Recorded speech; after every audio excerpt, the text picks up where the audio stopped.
Interview à la Voix de l'Amérique. Bonjour, merci beaucoup. Alors, sans plus tarder, ma première question. La CEDEAO a tenu ici à New York un sommet à la suite duquel elle demande la libération des 46 soldats ivoiriens détenus au Mali.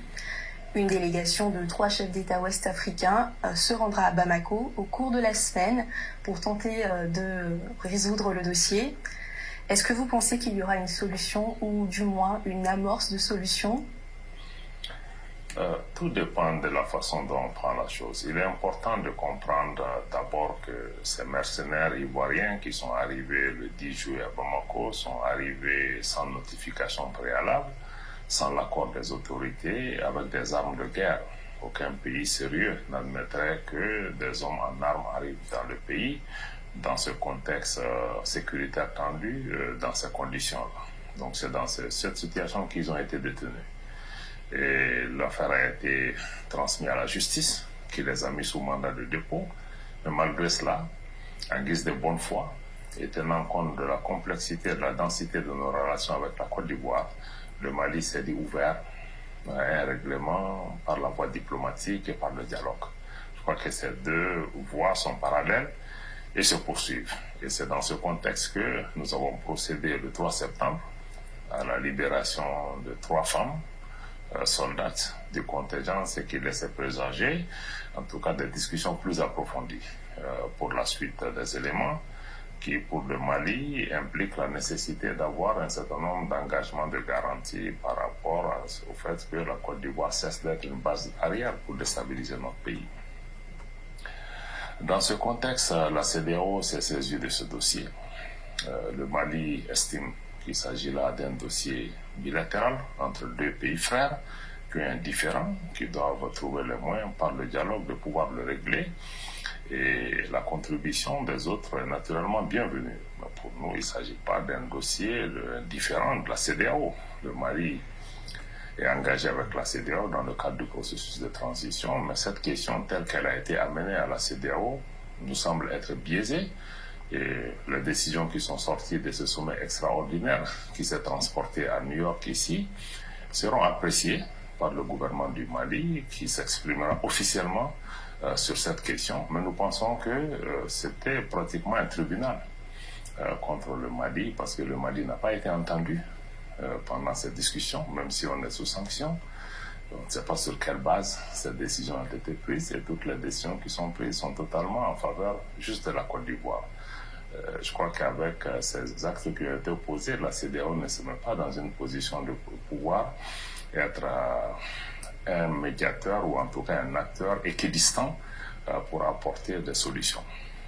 Voilà où est-ce que nous en sommes. Nous restons ouverts, nous discutons avec tout le monde, nous recevrons la délégation de la CEDEAO, mais nous pensons qu'elle part du mauvais pied pour pouvoir apporter, parce que ce ne sont pas des injections de dictats. Il s'agit de questions de sécurité nationale pour le Mali et pour cela, le Mali n'obéira pas à un dictat. Naturellement, nous souhaitons qu'une solution soit trouvée qui prenne en compte les préoccupations de l'État malien.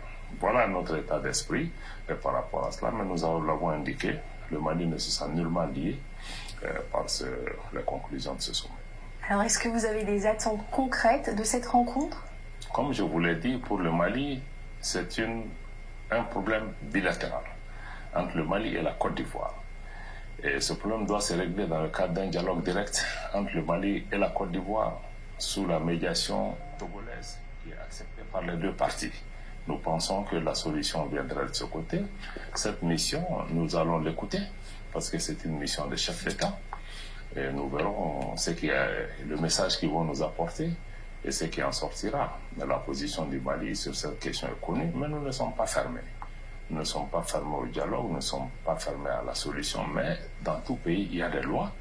Cette affaire est devant la justice. Il faut respecter aussi la justice malienne, même si l'État malien reste ouvert à des discussions. Mais nous avons des préoccupations sérieuses par rapport à la déstabilisation de notre pays. Et ces éléments doivent être pris en considération. Nous n'avons pas le sentiment que la CEDEAO a prêté attention aux préoccupations du Mali. Quand vous parlez de déstabilisation, qu'est-ce que vous voulez dire concrètement ? Mais je pense que c'est de notoriété publique que Plusieurs personnes sous mandat d'arrêt international du Mali sont en Côte d'Ivoire. Et même il y a certaines de ces personnes s'adonnent à des activités hostiles et à des déclarations hostiles vis-à-vis de l'État malien avec le soutien des autorités ivoiriennes. Il y a une personne qui s'est déclarée président du Mali en Côte d'Ivoire, président de la transition, et qui a demandé aux Maliens de se soulever contre les autorités.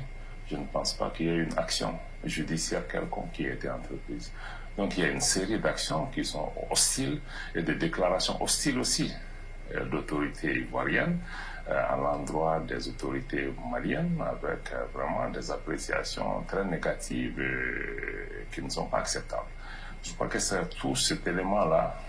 Le déploiement de ce contingent vient dans ce contexte particulier de manque de confiance et d'actes hostiles vis-à-vis de l'État malien.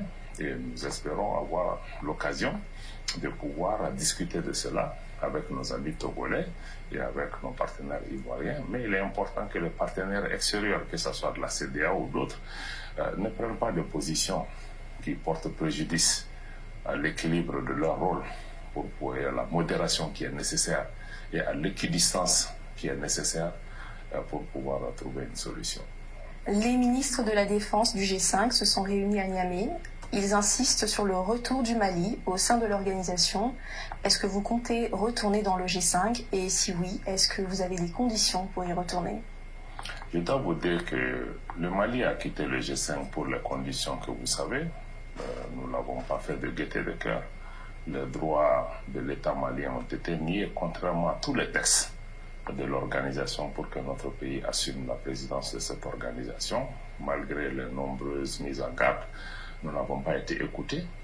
Donc nous nous sentions désormais à l'étroit dans cette organisation, d'autant plus que le donneur d'ordre, qui est la France, qui parraine cette organisation, c'est elle qui s'est opposée avec un autre État membre du G5 Sahel à ce que le Mali assume sa présidence. Pour le Mali, nous avons les mêmes droits que tous les autres États membres et on ne peut pas accepter être dans une organisation et être considéré comme des citoyens de seconde zone. Maintenant, la décision qui a été prise, c'est une décision de retrait du Mali et cette décision de retrait a été actée et les instruments de retrait du Mali ont été déposés auprès du secrétariat du G5 transmis à tous les États. Le retrait du Mali est définitif. Nous l'avons indiqué. Et au-delà de cette question de présidence en exercice, l'approche du G5 Sahel n'est plus conforme à la vision des nouvelles autorités du Mali. C'est vraiment l'affirmation de notre souveraineté, le respect de nos choix de partenaires, etc. Nous ne pouvons pas appartenir à une organisation si elle n'est pas véritablement africaine. Si son leadership n'est pas véritablement africain, nous ne pouvons pas être dans une organisation où le leadership est exercé par des autorités françaises qui ne sont pas membres de cette organisation et qui sont dans une posture d'hostilité et de déstabilisation du Mali. Pour toutes ces raisons, le Mali ne considère pas revenir dans le G5 Sahel.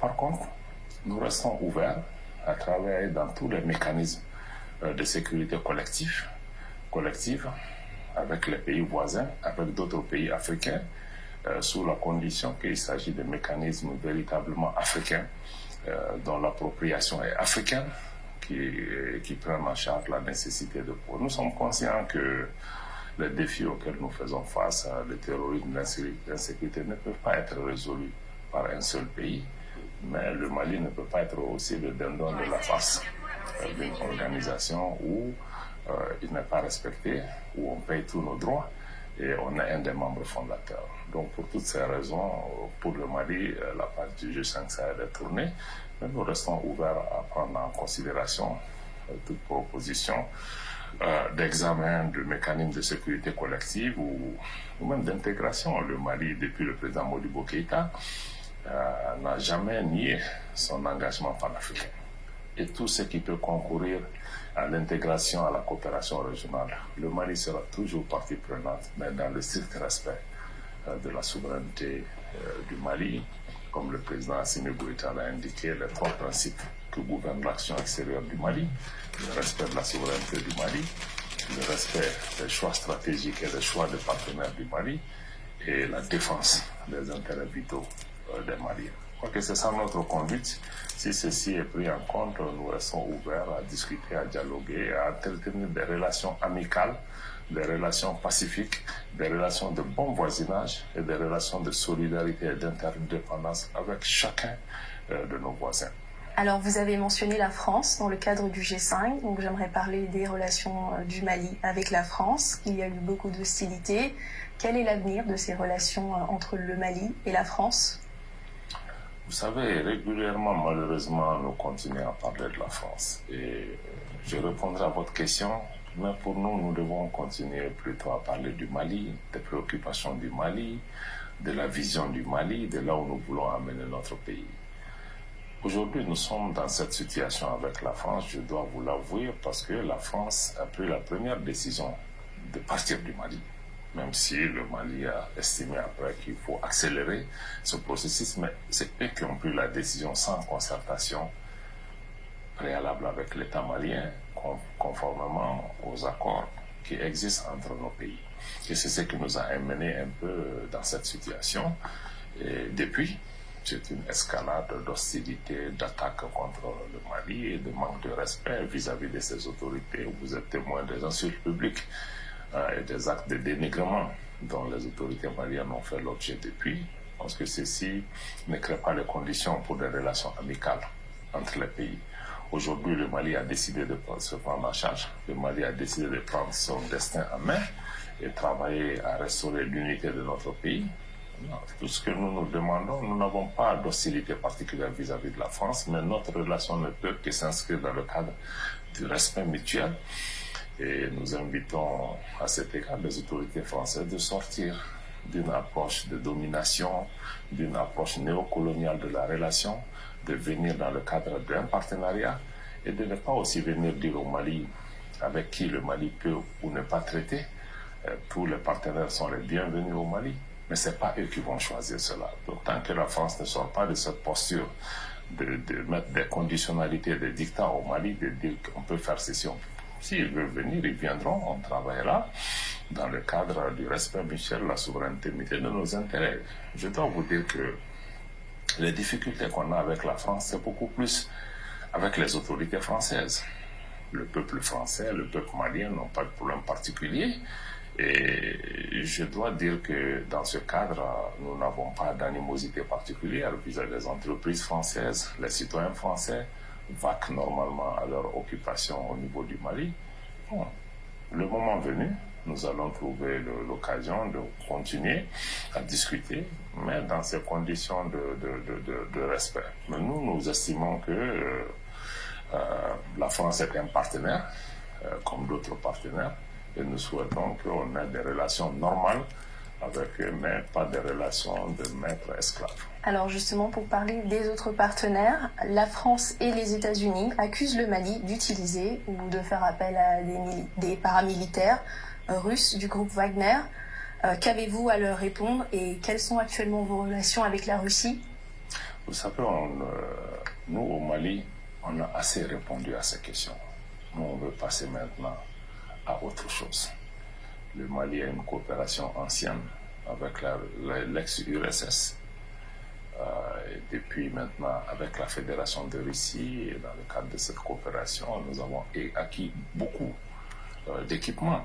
Je dois dire que ce n'est pas des cadeaux que la Russie fait au Mali. Le Mali achète sur la base de son budget propre et même dans une situation de sanctions. En 15 mois, les équipements qui ont été mis à la disposition de l'armée malienne, des forces de défense et de sécurité maliennes, dans ces situations difficiles, on les a pas acquis et plus en beaucoup d'années. Donc, je crois que c'est une relation de coopération gagnant-gagnant, dans le cadre duquel nous acquérons ces équipements qui viennent aussi avec des appuis qui sont nécessaires. Mais le Mali ne va pas continuer à se justifier par rapport à ça. Ce qui importe pour nous, c'est la sécurisation de notre pays, c'est la sécurité des Maliens et nous ferons tout ce qui est nécessaire pour assurer la sécurité du Mali. Je rappelle que les forces de défense et de sécurité du Mali, dans leurs opérations, elles le font dans le respect des droits de l'homme et dans le respect du droit international humanitaire. Et ces préceptes vont continuer à être là. Ce que nous dénonçons, je pense que c'est beaucoup plus aussi, cette question des droits de l'homme est utilisée à des fins d'instrumentalisation. Et ce qui malheureusement souvent nous accuse de ces données, il y a d'autres arrière-pensées qui sont derrière par rapport à ça. Mais le Mali va continuer à avancer, nous travaillons à pouvoir... il n'est pas dans l'intérêt du Mali, il n'est pas dans l'intérêt des forces de défense et de sécurité du Mali ou des autorités maliennes de tuer nos propres populations civiles. À quelle fin? Ou de cibler un groupe ethnique en particulier. À quelle fin? Le Mali a une armée professionnelle multiethnique. Le Mali est une mosaïque de population. Et ça a toujours été comme ça. Nous constituons une seule famille. Nous allons continuer à travailler dans cet état d'esprit, avec la conviction que le terrorisme que nous combattons ne peut être combattu que dans le cadre d'une symbiose, d'une harmonie entre les forces de défense et de sécurité et la population. Parce que la population, vous savez que ce n'est pas avec les armes uniquement qu'on peut mettre fin à ça. Nous avons besoin des renseignements, nous avons besoin que la population contribue à cet effort. Donc fondamentalement, c'est une guerre informationnelle, mais le Mali n'a aucun intérêt. Malheureusement, ce n'est pas le Mali qui contrôle ces médias qui véhiculent ces informations ou ces accusations qui viennent de là. Mais le Mali veut sortir de ce débat et se concentrer sur le problème à résoudre, et sécuriser le pays, opérer des réformes politiques et institutionnelles pour un retour à un ordre constitutionnel apaisé et sécurisé à l'horizon mars 2024. Merci beaucoup, Monsieur le ministre, d'avoir répondu aux questions de la Voix de l'Amérique. Merci beaucoup, madame.